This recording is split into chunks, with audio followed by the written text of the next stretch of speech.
I wanted to create an opportunity where people could come and share their stories. And when we open up our hearts, we allow others to help carry our loads, while we in return help carry theirs. And the more we share our stories, the braver and the stronger we become. Thank you for joining us today. I'm your host, Alicia Bonner of Extraordinary People I Know. Today I'm going to be interviewing LaFaye Baker. She is a Hollywood stunt woman. She's a stunt coordinator. And after hearing her story, I know that you are going to be inspired. I'm so glad that you're here. Thanks for inviting me. It's truly a pleasure being here. So first I want to tell everybody how I know you. We met at work and we started talking. And I found out that we had some same interest. You know, you were interested in the industry, and then I just started getting to know you better, and I was impressed. So really, you became my mentor, and you didn't have a choice. I know you told me that for sure. I sure. would call you and get advice, and I just admire you. I admire you for your fearlessness, for your bravery, and just for being a woman who's just not afraid to step out on faith. So I want the rest of the world to know what I know. So I want to start out by asking, when did you know you wanted to be a Hollywood stunt woman? Actually, I never ever thought about being a stunt woman. It's just something that crossed my path. A young man walked up to me and said, "You ought to be a stunt woman." I was like, "You are so crazy. I'm not being a stunt woman," because the first thing you think about is jumping off buildings, right. You know. And if you don't have anybody that's in the business, you don't really understand the dynamics behind such thing. But my background is in gymnastics in high school and college, so naturally I have that built, like I'm athletically inclined. So never thought about it. One thing led to another, and here I am today, in the passion, doing a career that I kind of like love. Okay, so well, what do you think prepared you for it? I think, you know, my parents actually, they were really go-getters and stepped out on faith, but also just having the athletic ability to do certain things and training and learn certain things from basketball, volleyball, gymnastics. Those were the things that I participated in. Oh, yeah. And how about the hula hoop? Oh, yeah. You got to tell them about that. Early in, my years, I basically worked with Whammo. I was a national hoop champion, and I was in the Guinness Book of World Records. We're trolling 58 hula hoops at one time. 58? 58. At one time. Yeah, when I was like 11, so that was a long time ago. I can't even do one. Well, you know, have tricks and everything to it, but back then it was a cool thing. Whammo was really sponsoring, so I basically learned a lot about entertainment by doing a lot of talk shows and representing Whammo in the hoops. So that's pretty much how I kind of like started in the business. But I was always athletic inclined. You would always find me on my skateboard, being tomboy, also playing basketball, just doing all kinds of things like that. I just love that. And ice skating, I did a lot of different sports that a lot of people, weren't doing in my neighborhood. I love to try things that are different and explore options that other people have opportunities of. Okay, so I have this mindset, and I think you do too, that if you can conceive it, and you believe it, that it can become your reality. So I want to ask, what are you telling yourself before you attempt a stunt? What kind of self-talk do you give? Well, for me, what I normally do, just for my own safety, for my mental peace, I basically read Proverbs 3, 5, and 6, trust in the Lord with all thy heart, lean not on thy own understanding, acknowledge him, and always he'll direct thy path.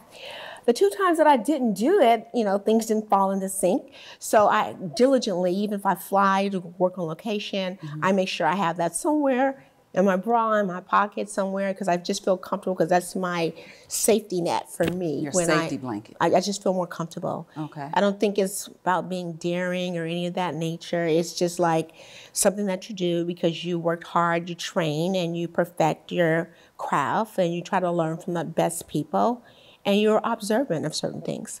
Yeah, because from the outsider, like looking in, we don't think about the training that you guys do. We just see you jumping off the building, or we see you, driving a motorcycle 150 miles per hour. Oh no, nobody does that one. But yeah, we don't get to see that side of the training. But the training does make you, more comfortable when you're performing the stunts, and you don't think there's a sense of you know, some of the stunts to me look death-defying. You don't think there's a sense of, you know, daringness that you have to have when you're doing this, or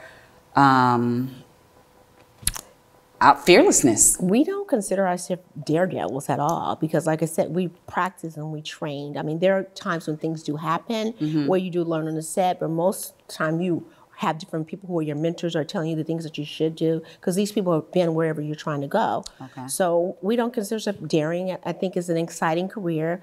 I think you need to be agile, and I think being athletic plays a major component in this particular line of work. Okay, so you mentioned there was a one time or a few times that you didn't say the scripture. You want to expand on that? Well, I did have a serious stunt accident back in 1996 working on the Fuji's video, Ready or Not. And it was in Latigo Canyon. And there's a motorcycle jump, very easy, simple, wasn't that high. But on the third jump, they added a smoke machine. No one radioed down, there's been smoke machine. And normally you have a test. You gather everybody around, you tell them what's going to happen, so you are prepared. So there was a drop on both sides, so I didn't realize, because I was like disoriented, I didn't know what to do because I was confronted with something that was so abnormal for me with smoke.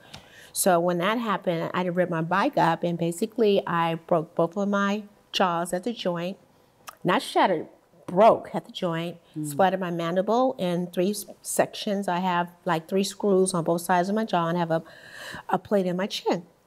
So, you know, after that, you know, it took about 9 months to recover. But since I love the business, I trained so hard with so many different people, I had to come back and regain my position. It's almost like I was on the injury reserve and I came back. I have to get back, put the work in, and learn as much as I can and keep it moving. So I think most people, after having an accident like that, I don't think they would have come back. What drove you to come back? Why did you still pursue it? I just love the business. I mean, I never thought about stunts, like I said, but it was just an interesting career. Once I flew on location and, you know, all the perks that come with it, it's just so much fun. And you meet people, and think about it, where else can you have a job where they pay you to play? And you receive residual income. It's just a beautiful thing. I don't know, I just love stunts. When I'm on the set, I'm so excited. I'm so happy to be around entertainment professionals and executives. It's just exciting for me. Okay. And is that how you know that you're walking in your purpose, because you love it, you love what you do? How do you define that you've reached your purpose? Or even how do you define success? What's success to you? That's a hard one, because success means achieving the unknown for me. You know, I know a lot of people say you're successful now, but I'm constantly trying to move to the next level. Once I complete one task, I move to the next. I may have been successful in someone else's eyes because I'm a mover and shaker and I'm always on the go. I just keep moving. So success is just determined by what you possess within for me.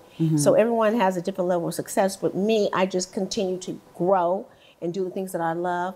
I don't think I really reached the level of success where I want to be, although my peers, like you guys feel that I've done extremely well, but I like to keep growing. So I consider myself successful because I hear it all the time, but usually I'm trying to look for the next. I don't really focus on success. I just like to do what I love and keep moving. Yeah. I mean, I consider you extremely successful. You doubled for the greats, Angela Bassett, Halle Berry, Vivica Fox. I could go on and on. There's a long list there. But you did say that you want to keep growing. So what's next for you? You've been in Hollywood with someone. What's next? What do you see yourself, or where do you see yourself in the next few years? Well, the longevity for a stunt woman is once you reach 40, you have to kind of like think of some other different things. So what I did was I created a Stunt Women's Award Show and conference. And for the last 10 years, I've been really focused on that, honoring different action-oriented celebrities, extreme sports enthusiasts, and stunt women.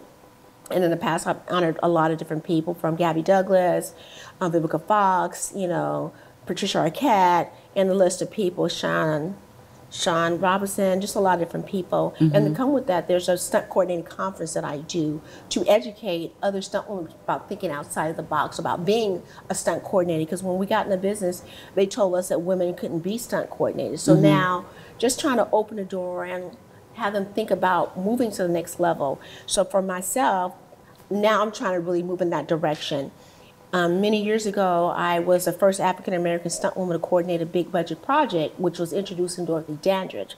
At that time, I still wanted to hit the ground and be a stunt person. So I didn't really pursue, being a stunt coordinator. Now I really am ready to put my foot full force on the pavement and really start knocking down the doors of some of these executives and let them know that it's time to change the imbalance of gender and hire some African-American women to be coordinators, so we can actually let the world know that we exist. Because, I hear a lot of times when people say, I've never met a black stunt woman before, and I guess we take it for granted. So now, like you say, I never met a black female stunt coordinator. Okay, so when you started, were there a lot of black stunt women? No. When I first got in the business, very few. There were 2 young ladies, who were doing a couple of different things. One broke her back. Okay. The other one received a sponsorship for surfing. So it's about opportunity and timing. So I came in at the appropriate time where I can kind of like slide in and fill that void that was missing. It was just a great opportunity for me. And then are you familiar with any stunt coordinators who are women? How many of them are in this field? Very few stunt women coordinators. But since I started the conference, some women have branched out, either co-coordinating or they're assisting the coordinator. So now some of them are really working out trying to do that. So now I'm really trying to get out there myself and really make it happen. It's my time. Okay. Was it Angie's song? It's my time. It's my time. My time to shine. Okay. Another question I have for you. You have reached a level of success. I know you want to do more, but a lot of us are really, really proud of you. What I admire about you is that you didn't just, reach success and just go on about your merry way. You reached back in the community and you're bringing people with you. So I want you to tell everybody about your Diamond in the Raw Foundation. Tell me how you started it, why you started it, and then tell me what you're doing with it. Diamond Raw is a foundation for young girls, foster care, and at-risk and underserved communities. And basically, while working on the set, I noticed there weren't that many minority women working behind the scene, and I just thought it'd be a great opportunity to introduce young kids to careers other than being an actress, being a producer, being a director, because they don't know what puts the film together. Right. It's production. So there's so many career opportunities behind the scene. Yes. And I just want them to know that those are the people who really are continuously working. Because once you are working with one production, if you establish a great relationship, they take you to the next. So you're consistently working versus being an actress, waiting for an opportunity to come your way. Right. So I thought it was very important to educate these young girls about careers, and not only that, this may even help the parents, get out of poverty, and so they can really understand life and enjoy life to another level. Right, that is so commendable. So, tell me some success stories. Have any of the girls gotten any positions that they wanted? I know you introduced them to different people involved in the industry, but do you have anything you want to share? I have several young ladies. One basically is a costume designer. Okay. She's in the program. She graduated from UCLA. She's working now as a costume designer. I have another young lady.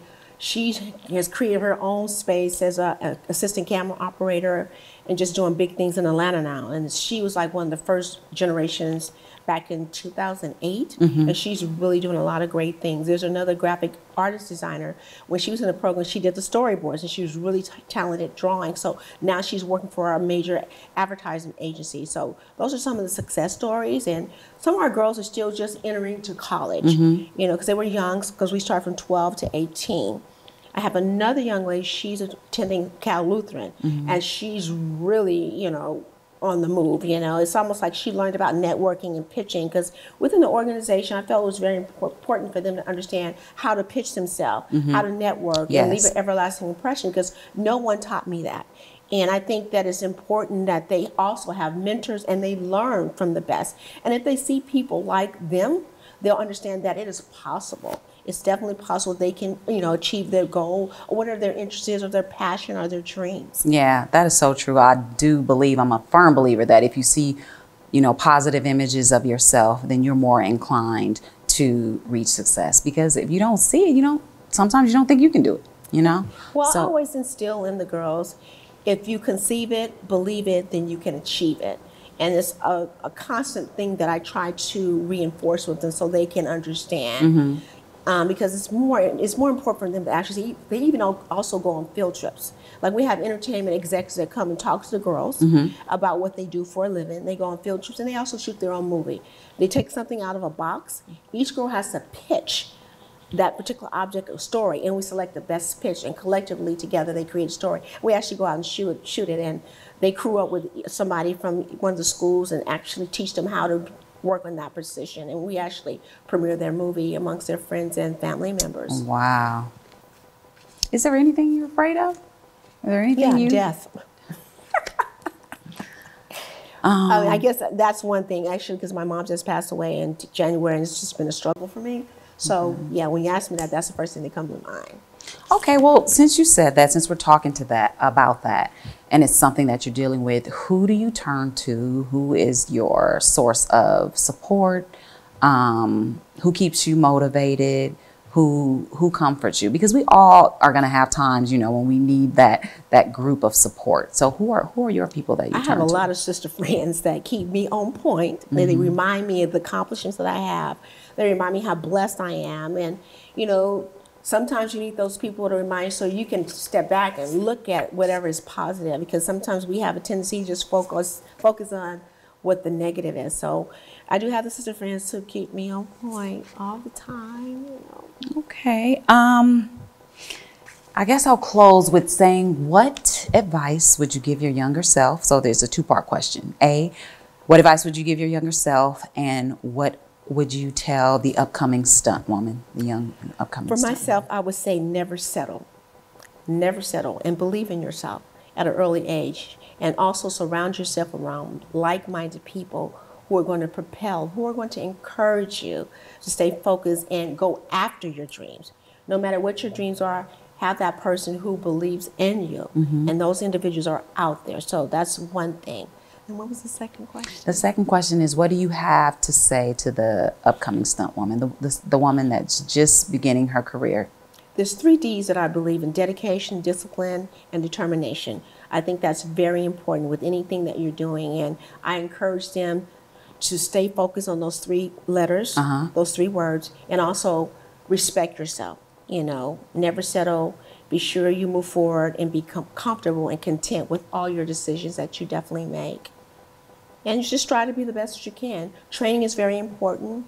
Networking is really important. Stunt performers, we don't have agents or anything like that. So it's a small group of people. So any events that they have, it's important that you get out there, establish a relationship, volunteer your time, help the coordinator, do whatever you can. Just being out there and letting people see you is very important. And, just hanging out, and you just be careful of your surroundings and the people that you do utilize, but when you're out there, get to know the individual first. Don't rely on just the relationships of someone else. Understand what someone's going through and whatever, but be sure you kind of like get to know that individual. That's very important. So develop personal relationships Personal relationships are very important in this industry in general. I wish that, someone had taught me that when I got into business. I didn't have any mentors. I just kind of like came in cold-blooded and just did whatever I thought. And that's why it's important me to try to educate the girls in the business are also young girls, so teach them how to play the game to win. Because I really wish I had someone to teach me how to play the game to win in the business. Because before, it was like a hush-hush. No one really gave you any directions during my era. Now the girls have these opportunities, because being a trailblazer, and, paving the roadmap for the next generation, in the beginning, you don't have that. So I feel, now I am very fortunate, I feel a major accomplishment by paving the way and open the doors, because I am one who would step out and do things differently. Like I had a documentary about Black stunt women a while back. No one was doing anything like that. So I'm always trying to do something that's totally different. I just believe that if other people are doing certain things, that I can do it too. So why don't I just step out? And sometimes I will put my own money up to just make it happen. Right. And you do have to invest in whatever your beliefs are. Whatever your dreams are. Yeah, so you can get on the map, and then so people can see who you are. Great. Well, I have enjoyed myself. Thank you so much for coming. You have just given back to the community. You continue to give back. And I see you as a stunt coordinator. I see it. So I'm just trying to get Yeah. out there and just let people know, these executives that are out there, that we exist. Yeah. Or I exist for sure, and call me up. Call you up. And then the nonprofit, I just want to give a shout out to the nonprofit. The website is www.diamondintheraw.com. Okay, that's www.diamondintheraw.com. RAW, the girls in the raw, just a way to be polished and shaped into this precious stone like a diamond. Okay. So when they get out there, they can shine bright like a diamond. Shine bright like a diamond. Yeah. Yes. Thanks, girl. So anyways, that's part of it. I'm just happy to be here and just tell you that anything is possible and to believe in yourself. That's pretty much it. And we all can do it and we can make things happen. Thank you. You're welcome. Thank you so much for joining us, and make sure you tune in next week because I'm going to have some more extraordinary people that I know.